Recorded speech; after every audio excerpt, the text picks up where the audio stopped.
Hi there, and welcome to the Homestead Education Podcast. Do you have a homestead, farm, or just dream of a rural life? This is a show to help you and your kids grow your own food and grow as a person. I'm your host, Kody Hanner. I'm a homesteader, homeschool mom of six, and small town enthusiast. I was raised by an old school rancher and blessed by the grace of God to have been exposed to so much of what rural life has to offer.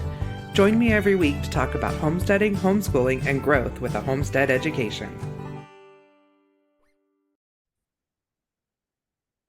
Hi, everyone, and welcome back to the Homestead Education Podcast. Today, I have Natalie Burns from Homeschool Teaching Simplified. I was on her podcast recently. Well, it'll probably be coming out after this podcast, but we had such a great talk, I just had to have her on mine. So let me tell you a little bit about her. As a certified teacher turned homeschooling mom herself, Natalie Burns is on a mission to empower homeschooling moms to help their children develop initiative by teaching them critical thinking skills. Love that. You'll hear her talk about why thinking is the most important thing you can teach in your homeschool and how you can draw out higher levels of thinking in your child without sacrificing time away from core subject areas. Natalie helps homeschooling moms feel assured that they can provide the top-notch education that your child deserves while also deepening your relationship and connection. That's why she's taken research-backed teaching and learning strategies and adapted them for the homeschool setting so that you can see more engaging growth, connection in your child's learning. So thank you so much for coming on today. Oh, it is such a privilege to get to chat with you again here, Kody. Oh my gosh, yes. My philosophy is teaching a common sense education. So being able to have a chat with someone that focuses on the critical thinking is just such a great pairing. Yeah, I mean, I wish that it was more common sense, but I mean, that's why it is important that we learn how can we get those underlying skills foundationally set up so that our children can approach everything with that seemingly common sense. Right?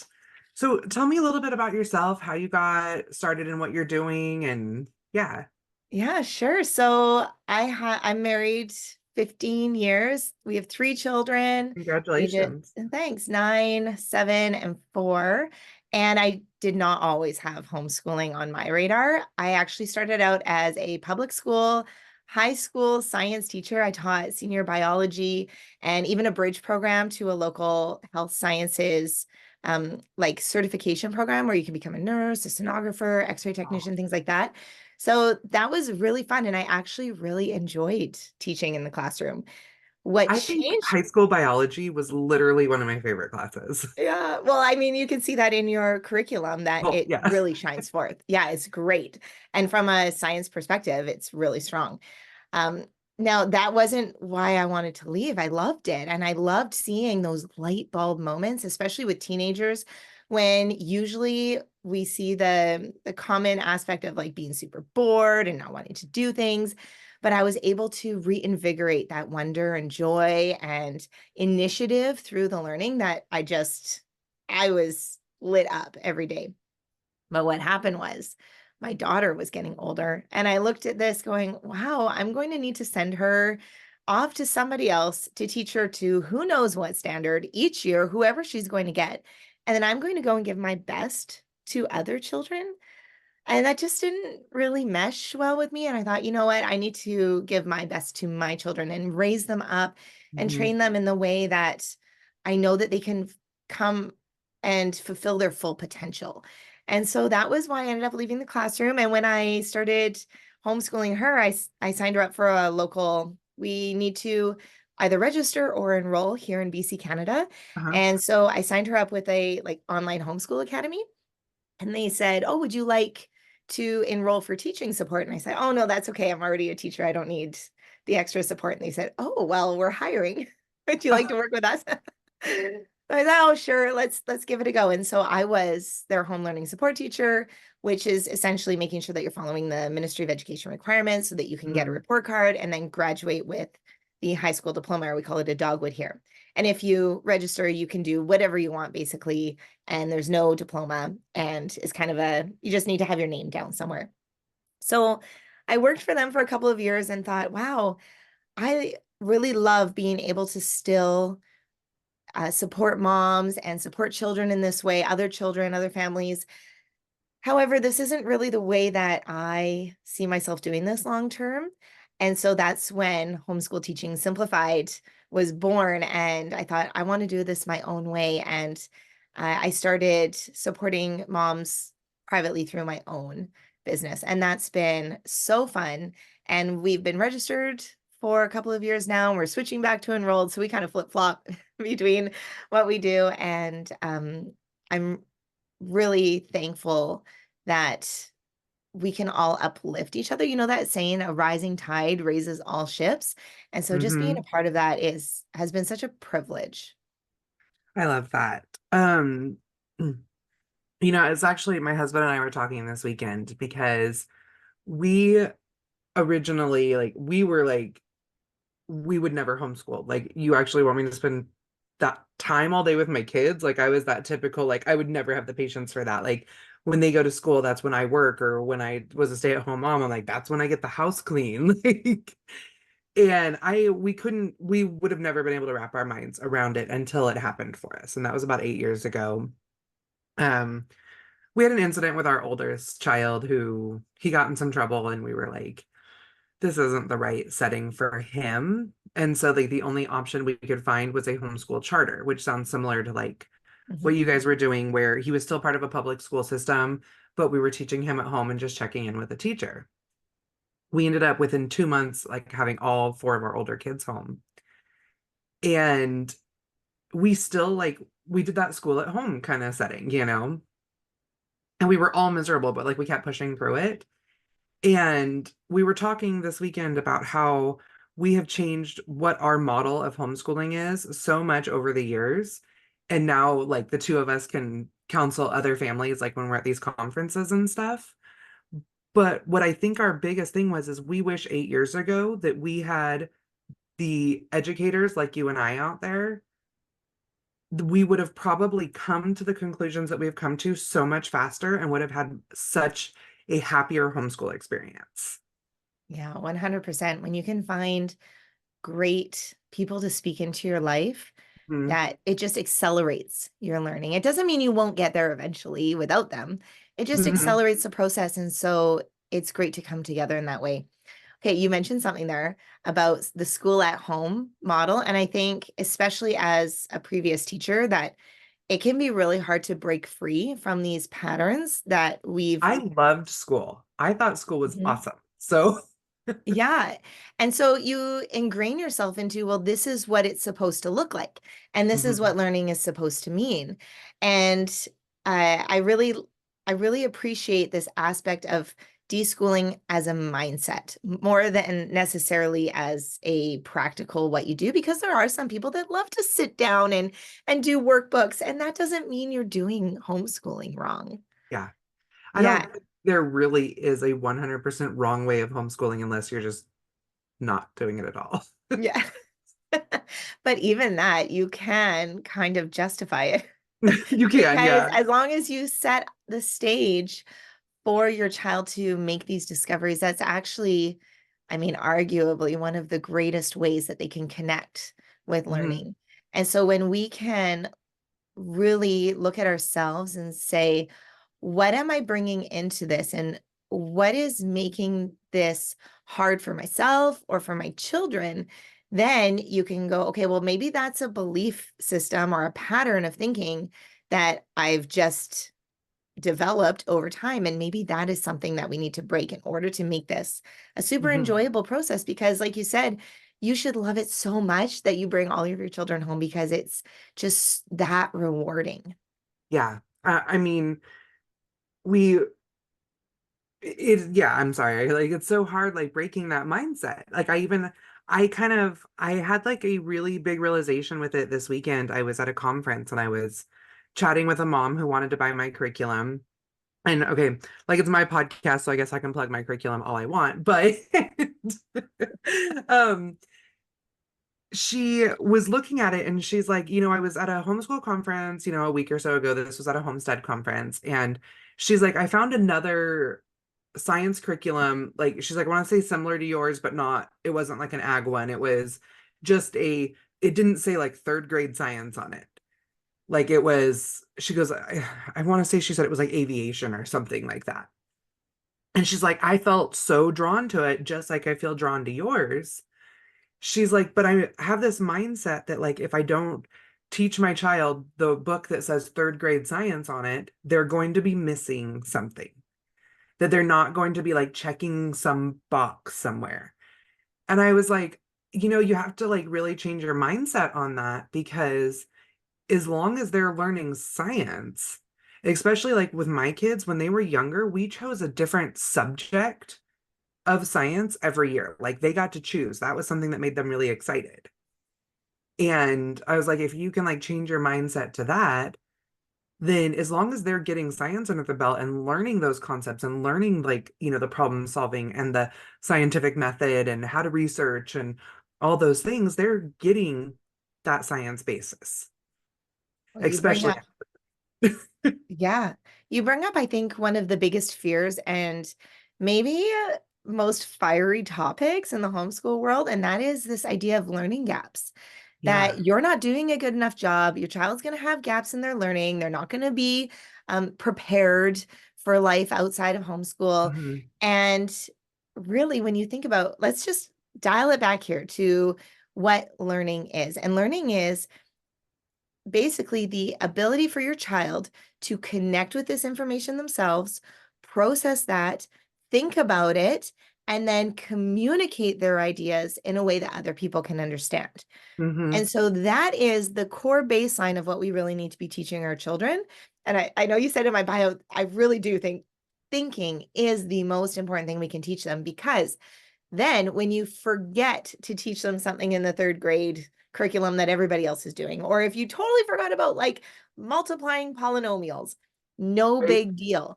Your child can pick that up whenever they're presented with that, whenever they need to, Mhm. because they already have the tools in place for how to approach learning something new. And so it's okay to follow interests. It's okay to do things differently than the other people in your local area, because Mhm. every state, every province has different requirements at different grade levels. Yeah. And so if you moved, not everybody else is going to be learning the same thing where you moved to or where you moved from. And so it's okay if you want to change things up in terms of what content or what ideas you're teaching, it's more along the lines of, is your child able to take in this information, process, and then share Yeah. their creative ideas? Well, and I mean, I think that's the beauty of homeschool, because honestly, for a third grader picking a science course, there's probably 200 third grade science curriculums that you could choose out there. Do you think they all say the same thing verbatim? Because if they did, that takes away the whole concept of homeschooling. You might as well just put them back in public school. And honestly, do you think every third grade public school teacher across the world is teaching the exact same topics? No. No, no, exactly. Like, I mean, my son's a first grader, and we have like this little science curriculum he does, which is like we read a story and go find a pine cone. And we still kind of, he likes to do it because he picked it and it's fun. But he decided to start a worm farm, like all on his own. And now he like wakes up his 4-year-old brother like every morning while it's dewy out, and they take their little pails outside and they gather up their worms and they put them in the bin. And then he asked for a book on how to start a worm farm. And I said, I don't think they have them like for your age, but I'll get you one. And so I ordered him a book on how to start a worm farm, and his older brother reads it to him every night, like one chapter out of it. And he's making himself a checklist of all the things he needs to do. And he can't write yet, so he draws a picture of what he's supposed to do. I mean, he can write, but you know what I mean. Yeah. Like he can't write like that, like level. So he draws pictures of what he needs to do. And he's like looking for new ways of like marketing his worms and if he can do compost, and like he has all these ideas. And I'm like, not only is he learning science right now, he's learning like entrepreneurship, he's learning responsibility. I mean, all these extra things. And he does that on his own. Like I am not a part of his worm farm at all, except for buying the book. Yeah. That's the initiative that we're all aiming for. I Hmm. think you've nailed it here. Because Yay! as you, I mean, My as a husband child, called it homes unschooling for the win, which we don't yeah. totally unschool our kids, but we have a mindset of unschooling. I mean, you're the curator of bringing in what your child needs at what time, and that can change in intensity levels at different seasons. Um, well, when Oh yeah, children are give it a young, couple of years and I'll make him write an essay about his worm farm, you know? and you know what? When he's little, you'll be wanting that wonder, that excitement. And then when he's older, you're going to be looking for him to take the initiative because maybe that essay actually turns out to be the homepage writing that he has for his new website for a certain kind of compost tea that he's going to sell that comes from the worms, right? So Hmm. these kinds of things he'll be able to see as he gets older where this is relevant to him, where it's meaningful, and it makes essay writing something that he wants to do. He wants to find out, okay, what's different with this kind of writing than the writing that I would have in a pamphlet or the writing that I would put on an ad or You etc. totally just gave me a unit study idea. Yeah, that's what I do. Just like pull them out of a hat. Yeah, I love it. Because I have that with my older kids sometimes where, they're working on projects or something, and I'm like, okay, we're just going to stop today and I'm going to have you do this project instead. And because I feel like it fits what they're doing and and sometimes it's a writing project, sometimes it's a research thing. I actually, we were, we saw online somebody locally was selling lard that I wasn't sure if they had a commercial kitchen or not. And so, but I was like, we render a ton of lard. Do we not need a commercial kitchen to sell our lard? And so I actually had my kids call the county health department and find out all the rules for selling lard and that they needed a commercial kitchen. And so I had them research where to find a commercial kitchen. And I was actually really impressed because the guy was asking my daughter, well, what's your process of rendering lard? And she was able to give him like the whole process so he could let her know if that was something that was a cottage food or not. Nice. Yeah. And so she has the ability to communicate this because she's internalized it for herself. Now, if Mhm. you were to go and tell her, here's all the steps, memorize this, she's not going to like remember that. She's not going to take it in for herself. She needs to Mhm. have those light bulb moments. And probably she has actually done this with you. And then that experience has really uh, kind of gone into her core and her depth so that she can speak from this place of experience. So she can just speak openly on the phone. She doesn't need to say, okay, well, hold on, let me go grab the book with the steps and I'll Yeah. tell you what it is. She just knows it. And that is the place that we want our children to be in. We want them to be confident that they can express whatever it is that they think and not just like, the skill testing questions that family members will ask at Thanksgiving dinner. We're talking about like a knowledge of living and experiencing the world. Yeah. And sometimes like my kids got together and purposely in front of a family member, they were doing something and like asked how to spell our name. And they had seen something like the teenagers have Instagram now, so they're like finding all these funny homeschool things and they like set it up to totally like mess with me. And I was like, oh my gosh, are you kidding me? And like the person was totally appalled. And I'm like dying laughing because I am so proud of them for like constructing that. Uh, Hilarious. I mean, that also shows just the joy that your children have with homeschooling. That I Mhm. think one of the big fears is that children will be resentful for some reason.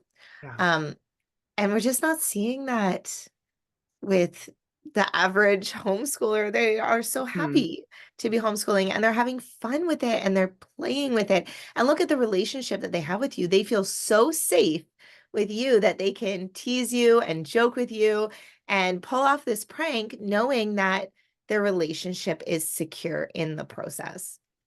My husband and I actually talked about that this weekend as well because um our son went up to feed while we were gone and two of our mama pigs were missing.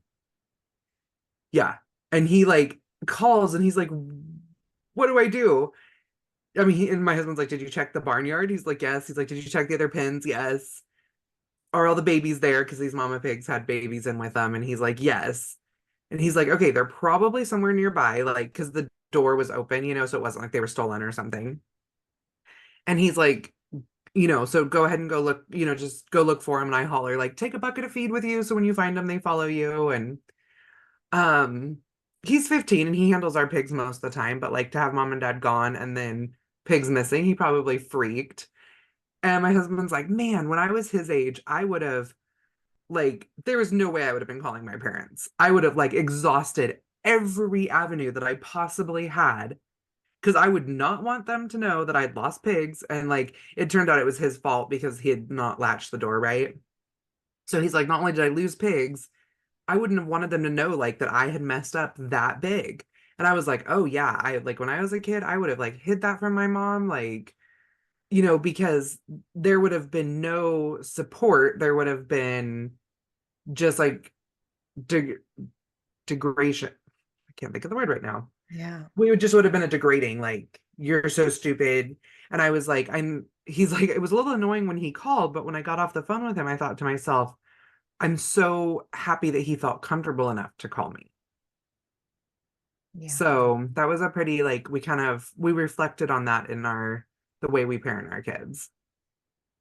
I think a lot of us in our generation have been parented using shame Mm-hmm. and guilt. Guilt for, like, we felt guilt for what we did, but the shame was for who we are. Like, Yeah. I wasn't smart enough, good enough, Mm-hmm. valuable enough, worthy enough to do this properly. And now, oh no, I've like lost this relationship. And so now I can't go to them and trust.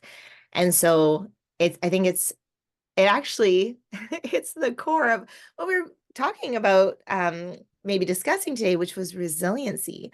Because if we want to create children that have resiliency, a very deep core aspect here is that we need to nurture their sense of self-worth and nurture the Mm-hmm. development in how they view themselves and how they see themselves, so that when your son does make a mistake, because we all make mistakes, he doesn't go into shame, like, I'm so dumb for forgetting this. He might feel guilty for a little bit, like, that was my responsibility and I didn't do it and I Yeah, need I to mean, you now learn from own guilty up to it. moments. Yeah, yeah. It doesn't need to stick around though. It's a moment where you go, okay, well, this emotion helps me recognize what's going on so that I can do something about it. And then I can process that internally and judge truth from lies. And I can either sit in a pit of shame, or I can become resilient and bounce back and do something about it. And the visual I see with this resiliency is like the buoys on a lake or in the ocean where you have the balls that are floating there, or even just Mm-hmm. any like pool toy basically.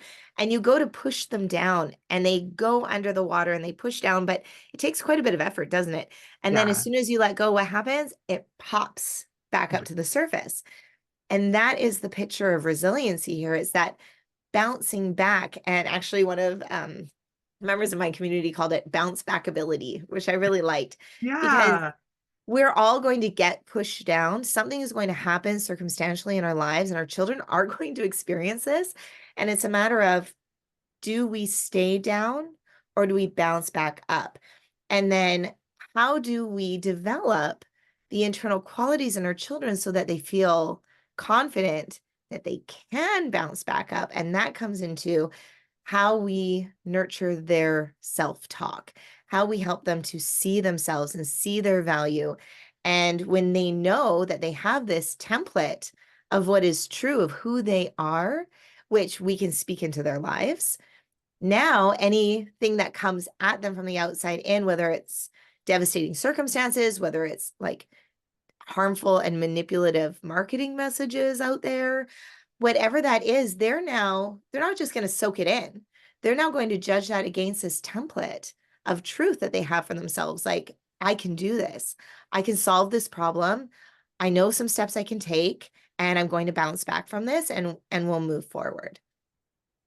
That is, yeah, that's such a great analogy on how you can get the kids to bounce back because yeah, I think that what is happening a lot in like mainstream schooling and mainstream parenting is that they are absorbing all of this. And then that's where we're getting some of these mental health issues and things like that that are happening a little bit like more widespread. Like I was reading a book recently, it was actually called Bad Therapy, I have that where on my list at the library.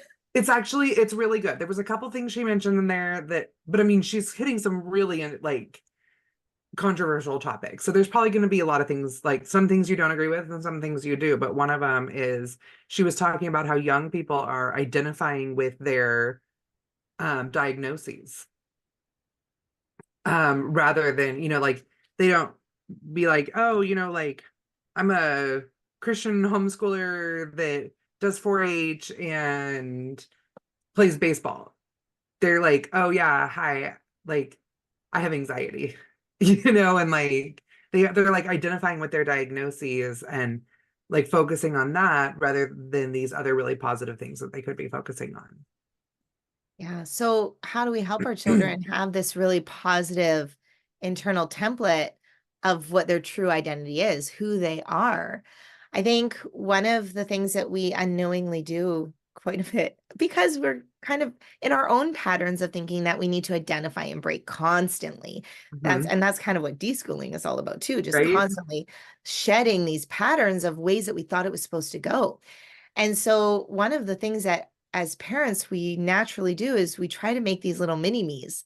We say, this is how you're supposed to develop. This is what you're supposed to do.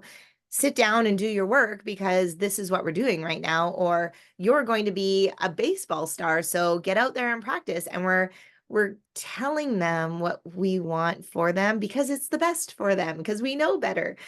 And maybe we are recognizing things that are true in that moment, but telling them that information is not going to help them make those light bulb moments and connect for themselves. Now they're going to be 20, 30, 40, hopefully not that old, but how many of us in our 30s have had to figure out, who am I? This whole time I was told who I was and told what I need to do. And now I'm rediscovering myself.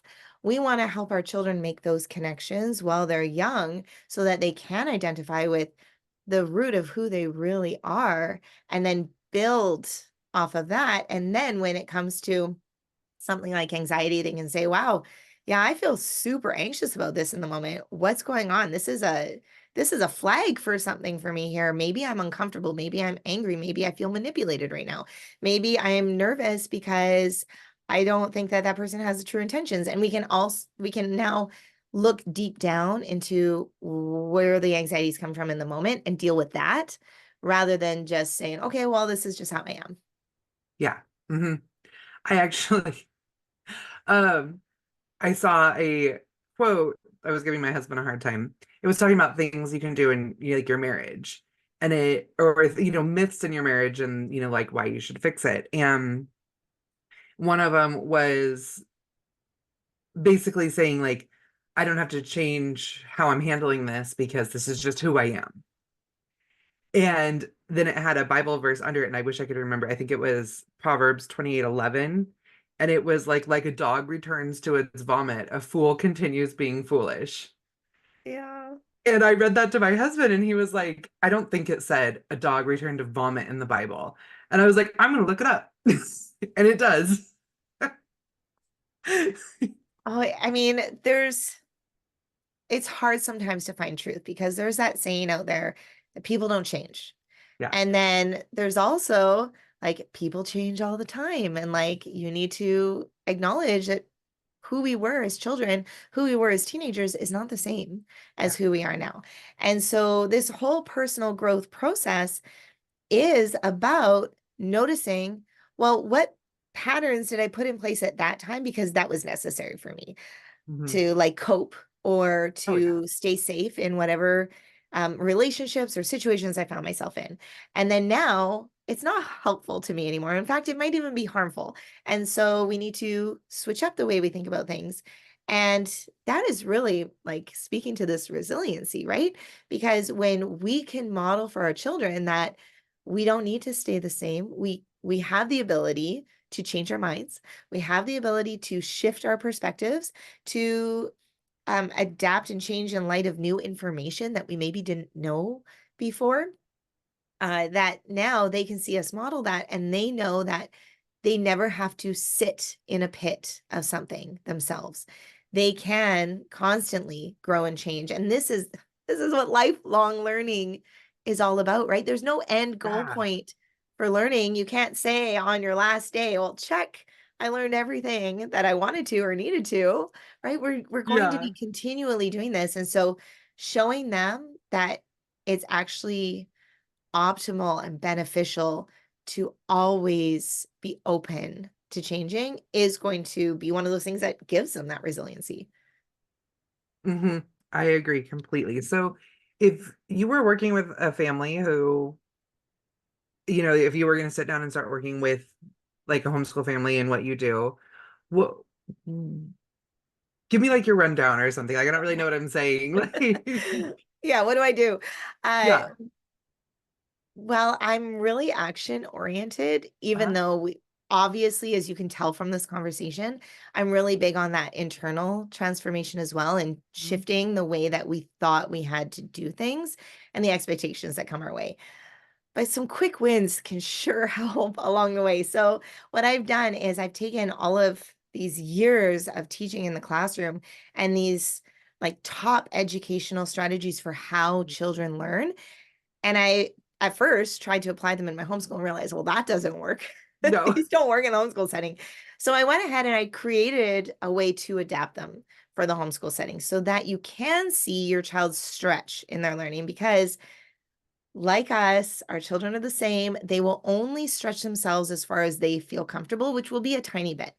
But really, they can think higher and they can get farther with our support than they're able to on their own. So I have so many different teaching strategies like that around how you ask open-ended questions so that you have something to pull from and get them going when you say, well, what were you working on in your book today? They're like chicken anatomy. And so then you go, okay, well, now what do I say? What do I do next? And like when they're trying to shut down the conversation, how can you keep those lines of communication open so that your relationship is strong through homeschooling and you're not rubbing up against each other? There's Mhm. also strategies around, there's different levels of thinking based on brain maturity and development. And so when children are young, they can memorize, repeat back information.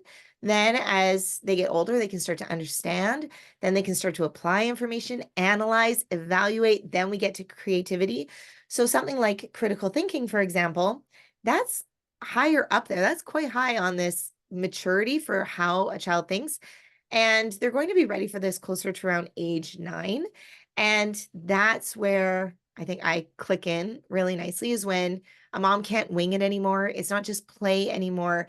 It's about how can we stretch our children to think about these things deeper so that one, they can take initiative for what they're doing. And Mhm. two, when they go out into the world, they have a voice. They know what It's they're actually talking really about. funny. Like in my curriculum, when I wrote the first level, it was all like, let's just expose you to where your food comes from. And I realized that kids about the age 9 start asking why. And so, like, I added another book to go with my lower level book to explain all those whys. Like, Exactly. yeah, sorry, that was just, I was like, oh, yay. Like, that's a thing. Yeah. And then, so when you have different children in your family going and approaching that, they're all going to do that differently based on their personality types, based on how Oh, yeah. they naturally have information click in for them. And that's where Mhm. things like the 8 different learning styles fit in. Well, what about if you have multiple children? How can you give this a la carte instruction to everybody when you also have this group dynamic at the same time? So, how to manage multiple children That is at the hard. We same have time? 6 that have all very different learning styles. And different ages and maturity Yeah. levels. And so these are practical things that I show moms how you can do this in your home. And there's a membership where you can join and see each of these Nice. as like a monthly challenge. And then I also have freebies like the Ultimate Guide to Teaching Your Homeschooler Critical Thinking is a PDF download you can get for free. There's Oh, also nice. a 3-day communication connection upgrade challenge, which is one of the monthly challenges in the membership, but you get to try it out and see, is this something that would be right for you? Is this something that you connect with personally? And how does how can you take these ideas and then now actually apply them in your home? Because it's all great for learning new things and we can gather in all sorts of research and information. I mean, as homesteaders, that's what we do. We glean so much information, but it's when we put it into action that we actually experience fulfillment. And so that's a huge piece of the puzzle here. That's that's awesome. Like I really I like how you have it where you teach it and then they try it and like because that is trial and error with teaching kids to their styles and personalities and everything is such a big piece. I mean, we had one of our kids has severe ODD. Like, I don't know if you've ever dealt with that before, like oppositional defiance disorder.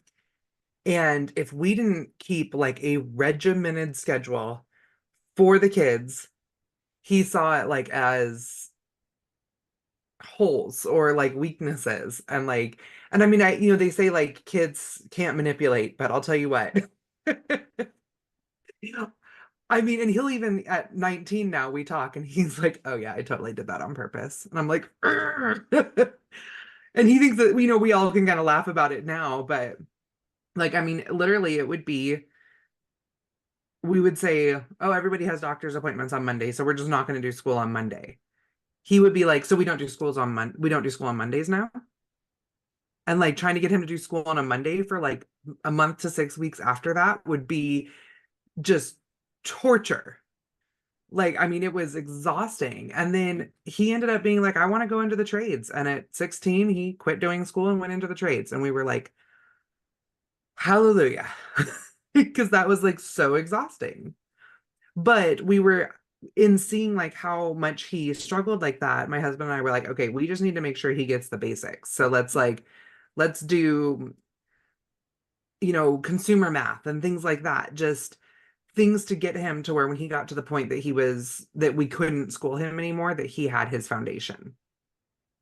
Versus like my twins that are 15 now, they'll be doing school and they're like, hey, do you want to do another lesson? Yeah, we should totally do another lesson. And I'm like, whatever, do your thing, let me know. Like, but I also like kind of sat down with them about a year or so ago and I was like, okay, you're teenagers now, like I shouldn't be making your yearly schedule. I shouldn't be the one to make sure that you're keeping to it. Like if you're sick or we take a week off or something, you need to sit down together and come up with a plan to get caught up and, stay where you need to be for, at high school level, you need to stay caught up. And but that's part of their homeschool day is making sure, or homeschool concept is making sure that they're handling their own schedules and that they're getting caught up and things like that. Because I told them, like when I was in high school, if I missed 10 assignments, my teacher was not holding my hand saying, okay, you need to do one extra assignment a week to be able to be caught up by the end of the semester. Like, no, that would be on me to make sure I got everything turned in. So, you guys need to take that own initiative for yourselves. And I let them kind of control their own day. Mhm. I think you hit one of the biggest underlying fears that homeschooling moms have when it comes to teaching critical thinking. It's, well, what if my child starts to outreason me, outthink me? What if they become super rebellious and they don't listen to me anymore? Um, it can be really challenging to deal with children that ask big questions and that push up against you seemingly at every turn. So how to deal with that is Yeah. part of the program that I show. Um, and I think one quick thing to note, though, is that in a way, it's what we want, right? We want our children Mhm. to be thinking about the information that comes in, even if it's from us.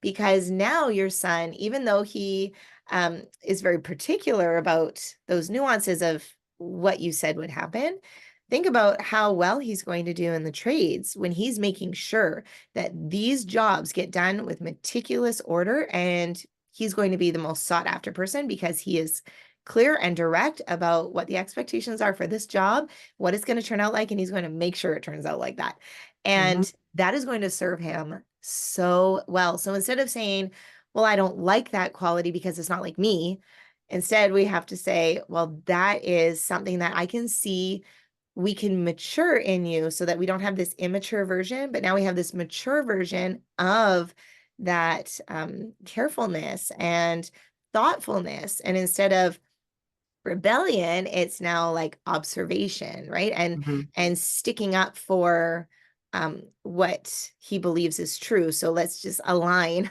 what is the truth here and where is the gray zone. Yeah. Um, so in your teaching common sense, like what's your process with that? Oh, well, I haven't actually dug into common sense specifically. Not common sense. I'm Critical sorry, critical thinking. thinking. I Yeah. apologize. No, For no, all no my problem. listeners, just know I got in I flew in last night. I've had like 4 hours sleep. So if I seem a little off today, that's what's going on with me. Yeah, with critical thinking, it's really it's a process and it's a deep process. And the reason, because I'm one of those ones that challenge the status quo. Love it. I say, oh, something's impossible. Watch me. Right. So that's kind of where I come in. And I've looked at this and I thought, we have books out there and programs out there that teach you examples of critical thinking. Critical thinking can mean like noticing and recognizing propaganda or logical fallacies, or that's a straw Mhm. man argument. And that's all great to be able to notice those in the moment so that they don't work on you, so that you can say, wait a second, I can think about this differently and I can choose what's going to be most helpful for me. And if that's harmful to me, then I'm going to opt out. So that's a really important piece of the puzzle, but it's not the whole piece of the puzzle when it comes to teaching critical thinking, because we need to get to these underlying aspects of how does your child think through that process, not Mhm. just can they memorize and name it back. I mean, that's the school at home method. That is taking what they do in the classroom. They say, here's the information, memorize this information. If you're older, you need to understand it and even apply it. That's what we're doing when we say, here's some information on critical thinking. Now, notice that there is a time and place for those aspects. And it's one of the steps in my 5-step method for the critical thinking method. But first, we need to really look at how our children receive and respond to information. Are they coming in from biases, like these patterns of thinking? Are they coming in with judgment? Because to have true critical thinking, you need to be open and understand that you have a specific value system and other people have a specific value system, and they're not going to be the same most of the time. And so how can we respect the differences of others and come at this from this place of openness in how we communicate? And it doesn't mean that we have to believe everything that everybody else says. It just means that we need to recognize and withhold the judgment aspect.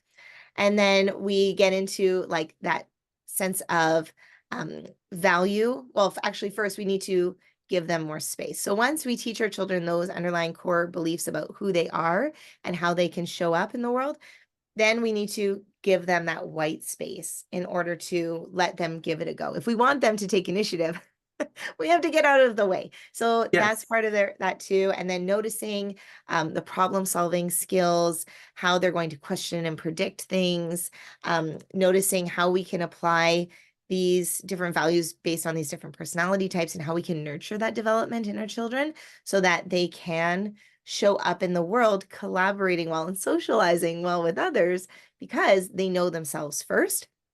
And then we get into, well, how can they make these rational decisions with clarity in love? And that is the final piece of the puzzle, that spread your wings and fly aspect. Oh, I love that. So gosh, this has been such a great conversation, and I feel like you are such a wealth of knowledge. I love all of your methods and your thought processes on all of this.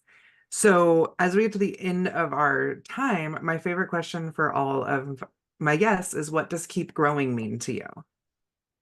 Oh, keep growing. It's another way of saying to me lifelong learning. It how can we live and really engage with the world as it changes and as our experiences change every day, unless we are also personally growing in the process. And so to me, it means thinking about what is coming in, where we find ourselves. And so you don't need to accept the messages that everybody tells you. You don't need to accept that that diagnosis now is your identity, for example. Mhm. When you see an ad, you don't need to say, well, that's what I'm supposed to look like, act like, sound like, be like. Keep growing is identifying with who you are from the inside out and allowing that to shine forth without anybody else blocking you and without you blocking yourself. That's so spot on. I love, like you said, how can we engage if we're not continuing to grow? And that's so perfect. So, do you want to tell everyone where they can find you? Yes. Thank you so much for having me, Kody. You can find me at homeschoolteachingsimplified.com, on social media at Homeschool Teaching Simplified. And then make sure you go grab that free ultimate guide to teaching your homeschooler critical thinking. That's at homeschoolteachingsimplified.com/ultimate-guide. And I'm sure Kody will leave a link to make that easier. I definitely will. Thank you so much for coming on, and I really enjoyed our chat today. Thank you. Thank you for joining me today at the Homestead Education, and I hope that I have given you something to think about this week. To help others find me, please comment and leave a review on your favorite podcast player.